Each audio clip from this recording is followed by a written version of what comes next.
I'm Jezebel, firstcomicsnews.com, and host of Geek-a-Pedia on podcastdetroit.com. And I'm here with Jeff. And Jeff, you are... I'm the co-founder and president of Legion M. Okay, and what is Legion M?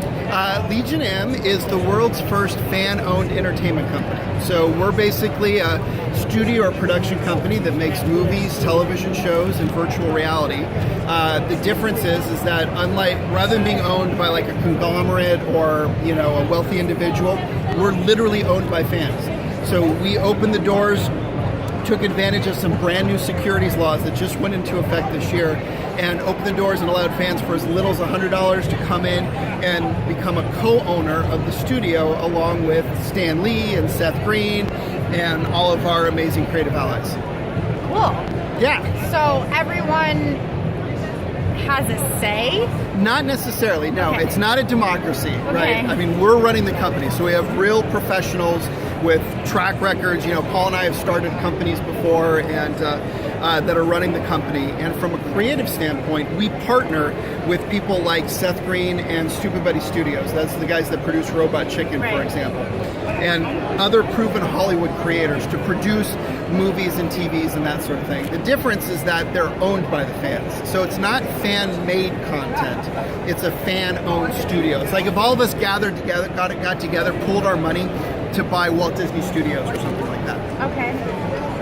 So what do you have? What have you done? What are you working on? Yeah, it's a great question. Well, we just launched the company a couple months ago. Okay. So we've announced our first project that we announced was a virtual reality project with Stan Lee. Okay.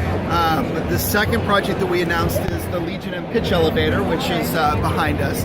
And that's all that we've announced so far. We do have a number of other projects, both film and television, that are in the pipeline, but we haven't announced them yet. We're still pretty new. We raised in our first round. I mentioned that we opened the doors early this year.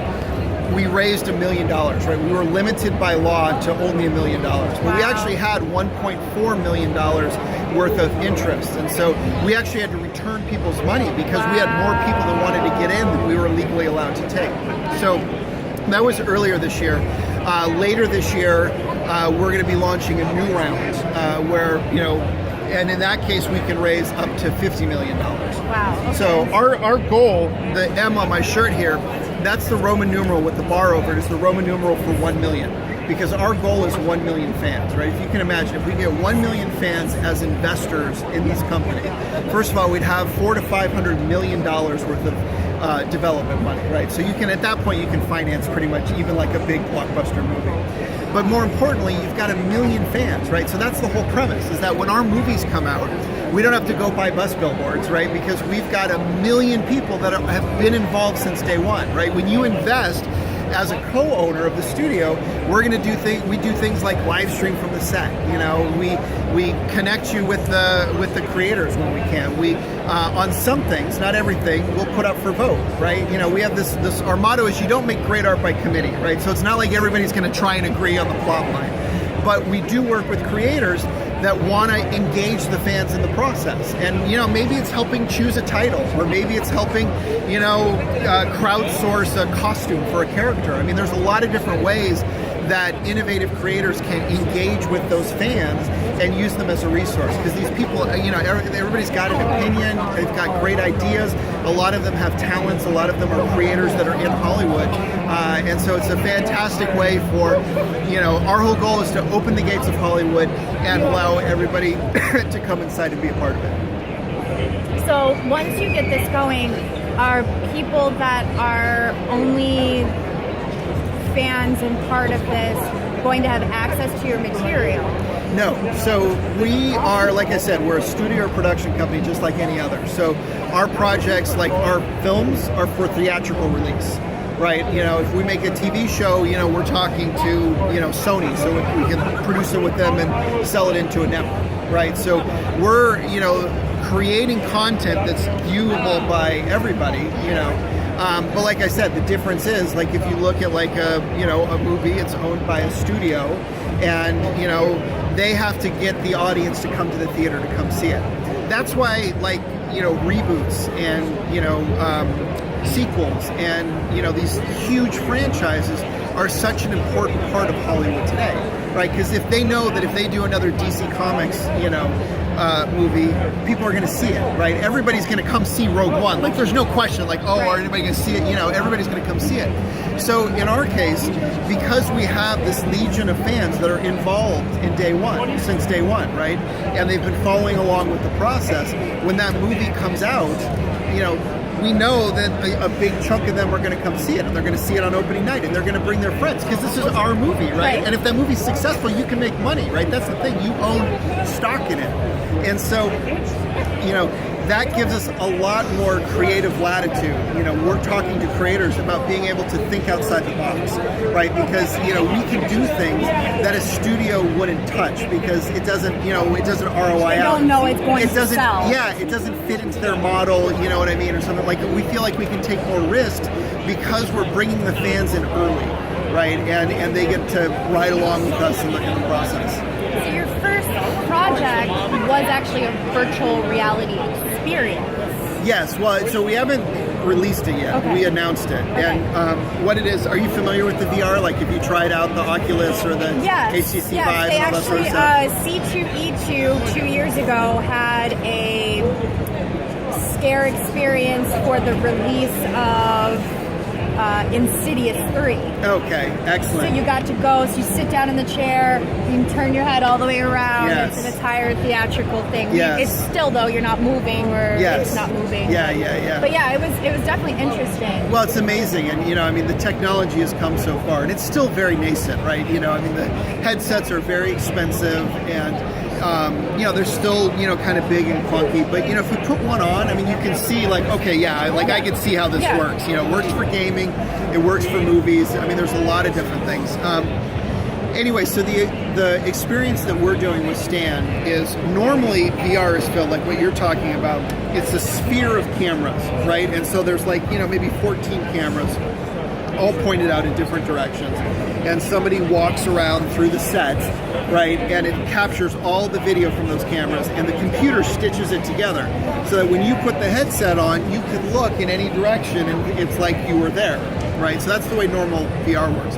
We're using a technology called volumetric virtual reality, where it's the opposite. So in this case, our subject, who is Stan Lee, is going to be sitting in the middle of a sphere with 41 4K cameras pointed at him from every direction, right? And so we're going to do an intimate hour-long interview with him, where he talks about, the ups and downs of his life and his advice for creators, and, just whatever, all of his lessons for future generations.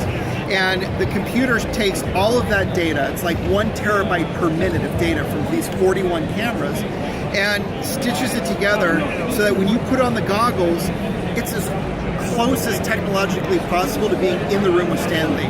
Like, if you're Stan, like, I can get like right, I can walk around you, I can view from the back, like, it's like you're there. So it takes pictures of, like, almost in layers all the way down to where you can go all the way down. Exactly. And so the whole idea is, there are millions of people around the world that would love the opportunity to be in the room with Stan, but they can't, right? They can't afford it, or they don't have the opportunity.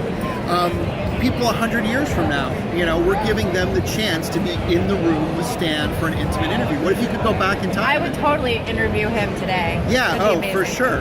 But what if you could go back and spend an hour with, Martin Luther King or William Shakespeare or something like that, right? So we think that this is an amazing opportunity in VR to capture Stan Lee's legacy and preserve it for future generations. And so Stan's the first, and this will be a whole interview series. We've got a number of other, it's called Icons is the name of it, and other icons that'll be part of it. So it's a project that we've announced. We haven't actually, we haven't filmed it yet. Stan's on board, Well, it's interesting. The challenge is this technology is so new that we have to deal with like delays as they're literally like building a new sound stage for it, because and it's not available yet. So anyway, so that's the first project that we've announced. And like I said, the second one is the elevator pitch. Okay, and so what exactly is the elevator pitch? So the elevator pitch, the idea behind it is simple. Anybody can have an amazing idea for a television show or a movie or a VR experience. but very few people have the opportunity or the connections to get that in front of the people that can really make those projects happen. So what we've done is we've created an elevator, a full-size elevator here. You go inside, it's wired with cameras, and you've got 2 minutes to pitch your idea. Okay. So that's step one, right, is that you pitch your idea in the elevator. You can also submit from home. We have a separate judging track, and if for people who would like, that can't make it out to the con, they can submit a 2-minute video of their pitch idea. So that's step one. Step two is we take all these pitches and we take them out to all of our members of the Legion, right? We have over 3,000 investors in the company. We have probably closer to 10,000 members of the Legion, because you don't actually have to invest to become a part of the Legion. Okay. And the Legion, all the Legion members vote and evaluate all of these pitches to, determine which ones are going to make it onto the finals. So in the end, 10 of the finalists are going to have the opportunity to pitch their idea to a panel of Hollywood insiders. So, agents and development executives and the sort of people that can make these ideas happen. And so the whole idea, like I said, we're trying to bridge that gap. We're trying to open the gates of Hollywood, give people the opportunity. This is available all around the world, any age, right? So literally, we could have a 9-year-old girl from Mumbai could be ultimately the one that has like an amazing idea, and people are like, wow, that's really cool, and it gets turned into a movie, right? So that's kind of the overall idea behind it. And then the last layer is we have a camera crew here, and we're capturing footage for potentially for an unscripted TV show. So we're talking to some production companies and studios about creating the show, which is kind of like the mashup between American Idol and Project Greenlight and maybe the Gong Show, right? Okay. You know what I mean? So it's a really, we're exploring, we're developing the idea. But like I said, our whole mantra is opening the gates of Hollywood and letting fans be a part of the content they love. Okay, so how do fans become a part of this? Where can they find you? How do they go online? How do they interact Yes, with you? fantastic. Well, so you just go to our website, which is thelegionm.com. Or if you Google Legion M, you'll find it. And you can sign up for free. So like I said, we're not actually raising money right now because our round closed earlier this year.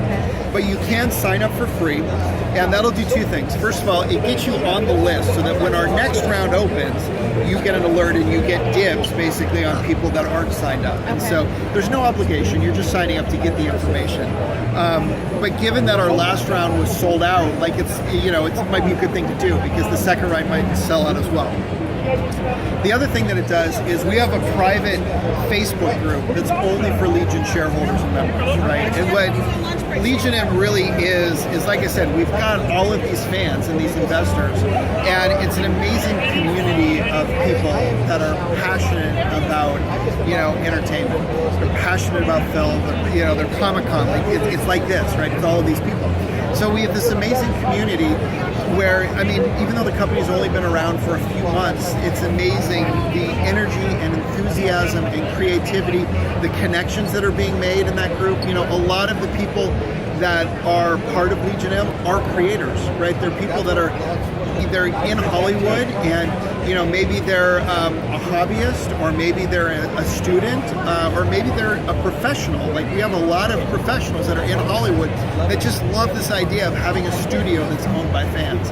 And so it's really a great opportunity to connect. So when you sign up for free, you get access to this community. You get to come in, you're treated just like an investor. It's not like the investors have special privileges and you don't. But you can see firsthand what this company is all about. You can join in some of like our company-wide, development meetings, and you can see like how we approach these projects. And, just decide for yourself if it's something that you're interested in being a part of. Cool. All right, so I have one question that I ask everyone. Okay. My question. If there was one thing you would want people to know, which they may not, what would it be? Wow, one thing. However you interpret it. I would say that in my experience as an entrepreneur, I'm not an artist, but I think that this also applies to artists and creatives and just everything, is that, the biggest thing that holds people back from pursuing their dreams is a fear of failure. And, a lot of people know this, but I think a lot of people don't. If you change your perspective on failure, so many people look at failure like, oh, that's something I want to avoid. And like that's actually the completely wrong attitude, right? What you should be seeking ways that you can fail. Like not like okay, I want to do something really stupid, but like I want to challenge myself. I want to try something that I don't know that I can do, right? And I may very well fail. And you know, but that is absolutely fundamentally the most important thing that you can do to achieve your dreams is to put yourself out there, to try things that you think that you're going to fail, because you will sometimes, you know, but you'll learn from that and you'll evolve from that, and the next time, you know, you'll level up and you'll try something else. So I don't know if that qualifies. No, that's perfect. That's fabulous. All right, so I'm about out of time. And Jeff, yes, thank you so much for This everything. was a pleasure. A pleasure as well. Thank you for having me on the show. See you.